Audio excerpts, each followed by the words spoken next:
ಇವ್ರ ಹೆಸರಲ್ಲೇ ರಾಜ ಮತ್ತು ನಾಯಕ ಇದೆ. ಜೆ ಡಿ ಎಸ್ನ ಮುಂದಿನ ಪಯಣ ಎಲ್ಲಿಗೆ, ಯಾವ ಕ್ಷೇತ್ರದಲ್ಲಿ ಜೆ ಡಿ ಎಸ್ ಗೆದ್ದಿದ್ದಾರೆ, ಅದೇ ಕ್ಷೇತ್ರದಲ್ಲಿ 2028ಕ್ಕೆ ಗೆಲ್ತಾರ. ನೋಡೋಣ. ಇದು ನನ್ನ ಅದರ್ದಾನ್ ಯಾರಪ್ಪ ಏನು ಎತ್ತ ಅಂತ ಅಂದರೆ, ಇವ್ರ ಹೆಸರಲ್ಲೇ ನಾಯಕನೂ ಇದೆ ಆ್ಯಂಡ್ ದೆನ್ ರಾಜನೂ ಇದೆ. ಇವರು ಬೇರೆ ಯಾರೂ ಅಲ್ಲ, ಹಗರಿ ಬೊಮ್ಮನಹಳ್ಳಿಯ ಶಾಸಕ ನೇಮಿ ರಾಜ ನಾಯಕ. ಸ್ನೇಹಿತರೆ, ನೇಮಿ ರಾಜ ನಾಯಕ 2008ರಲ್ಲಿ ಇವರು ಮೊದಲನೇ ಬಾರಿ ಬಿ ಜೆ ಪಿಯಿಂದ ಟಿಕೆಟ್ ತಗೊಂಡು ಗೆದ್ದು ಬಂದಂಥ ಕ್ಷೇತ್ರ. ಹಗರಿ ಬೊಮ್ಮನಹಳ್ಳಿ 2008ರಲ್ಲಿ ಸೃಷ್ಟಿಯಾದಂಥ ಕ್ಷೇತ್ರ, ಹೊಸದಾಗಿ ಬಂದಂಥ ಕ್ಷೇತ್ರ.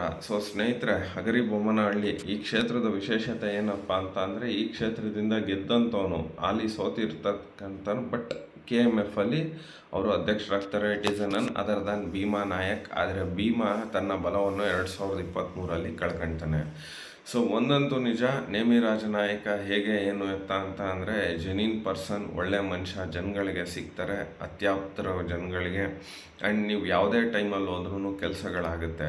ಅಭಿವೃದ್ಧಿಲಿ ತಗೊಂಡ್ರೆ ನೇಮಿ ರಾಜ ನಾಯಕರು 2008ರಲ್ಲಿ ಏನು ಮಾಡಿದ್ರು ಅಷ್ಟೇ ಅಭಿವೃದ್ಧಿ. ಅದಾದಮೇಲೆ ಭೀಮಾ ನಾಯಕ ಗುಂಡಾಡಿ ಗುಂಡನ ಥರ ಓಡಾಡ್ಕೊಂಡು ಅಲ್ಲಿಗೆ ಇಲ್ಲಿಗೆ ಸಿದ್ದರಾಮಯ್ಯನಿಗೆ ಬಕೆಟ್ ಇಟ್ಕೊಂಡು ಏನೂ ಕೆಲಸ ಮಾಡಿಲ್ಲ. ಇದು ಅಲ್ಲಿಯ ಜನ ಅಭಿಪ್ರಾಯ.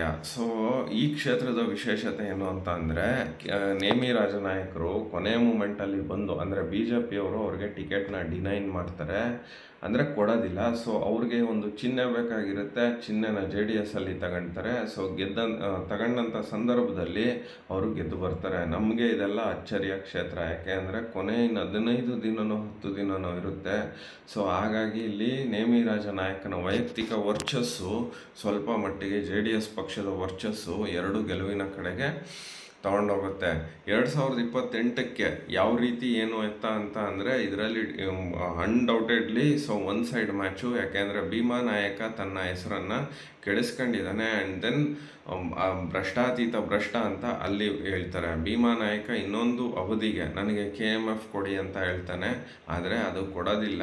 ಕಾಂಗ್ರೆಸ್ ಹೈಕಮಾಂಡ್ಗೆ ಅದನ್ನು ಕೂಡ ಮಾಡೋಕ್ಕಾಗಲ್ಲ. ಅಂತ ನರಸತ್ತಿರೋ ಅಂಥ ಒಂದು ಪಕ್ಷ. ನಾನು ಯಾಕೆ ಕಟುವಾಗಿ ನಾಯಿಗಳು, ನಿಯತ್ತಿಲ್ಲದೆ ಇರೋ ನಾಯಿಗಳು ಹಿಂಗೆಲ್ಲ ಬೈತೀನಿ ಅಂತ ಅಂದರೆ, ಇವ್ರಿಗೆ ಫುಲ್ ಮೆಜಾರಿಟಿ ಇದೆ. ಒಂದು ಡಿಸಿಷನ್ನ ಇವರು ತಗೊಳ್ಳಲ್ಲ ಅಂದರೆ, ಇವರು ನರಸತ್ತಿರೋ ಪಕ್ಷನ ಯಾವ ಸತ್ತಿರೋ ಪಕ್ಷ ನನಗಂತೂ ಗೊತ್ತಿಲ್ಲ. ದಯವಿಟ್ಟು ನಿಮ್ಮ ಜಗಳಗಳು ಏನೇ ಇರಲಿ, ಜನಗಳಿಗೆ ಸಮಾಜಕ್ಕೆ ಏನಾಗುತ್ತೆ ಅದನ್ನು ಮಾಡ್ರಪ್ಪ.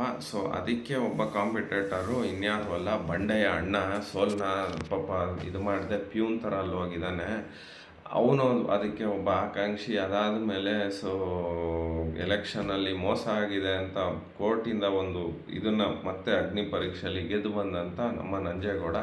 ಇನ್ನೂ ತುಂಬ ಜನ ಇದ್ದಾರೆ, ಕುಣಿಗಲ್ ರಂಗನಾಥ್, ಅವರು ಇವರು ಎಲ್ಲ. ಅಂದರೆ ಅವರು ಇವರಿಗೆ ಸುರೇಶ್ಗೆ ಸಪೋರ್ಟ್ ಮಾಡೋದಕ್ಕೆ. ತದನಂತರದಲ್ಲಿ ಬೇರೆಯವರೆಲ್ಲ ಇದ್ದಾರೆ. ಫೈನಲಿ ಏನಾಗುತ್ತೆ ಅನ್ನೋದು ಗೊತ್ತಿಲ್ಲ. ಇವ್ರ ಯೋಗ್ಯತೆಗೆ ಅಪೆಕ್ಸ್ ಬ್ಯಾಂಕ್ ಚುನಾವಣೆ ಮಾಡೋಕ್ಕಾಗಿಲ್ಲ, ZPTP ಮಾಡೋಕ್ಕಾಗಿಲ್ಲ. ಇದೆಲ್ಲ ಸರ್ಕಾರನ. ಇದು ಒಂದು ಭಾಗ ಇರಲಿ. ವಾಟ್ ಅಬೌಟ್ ಹಗರಿ ಬೊಮ್ಮನಹಳ್ಳಿ ಅಂತ ಹೇಳಿದ್ರೆ, Hagari Bommanahalli once again it's A victory for JDS. ಒಂದು ಏನಂತಾರೆ, ಭದ್ರಕೋಟೆನ ನೇಮಿ ರಾಜ ನಾಯಕ ಮಾಡ್ತಾರೆ. ಬಟ್ ನೇಮಿ ರಾಜ ನಾಯಕರೇ ನಿಲ್ಲಬೇಕು. ಯಾಕೆಂದರೆ ಅವರಿಂದ JDS ಹೊರತು JDSಯಿಂದ ಅವರಿಲ್ಲ. ಅವರು ಬಂದಿರೋದ್ರಿಂದ ನಮ್ಮ JDSಗೆ ಒಂದು ಬಲ ಸಿಕ್ಕಿದೆ.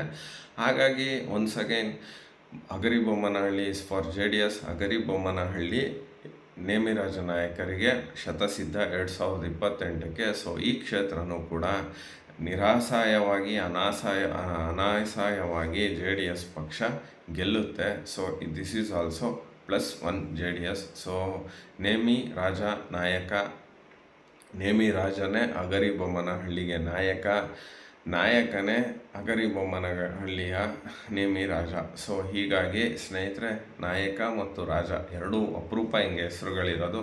ಹಗರಿ ಬೊಮ್ಮನಹಳ್ಳಿಗೆ 2028ಕ್ಕೂ ರಾಜ ಮತ್ತು ನಾಯಕ ನೇಮಿ ರಾಜ ನಾಯಕನೇ ಅಂತ ಹೇಳ್ತಾ, as usual it's yours Karthik. ನಮಸ್ಕಾರ.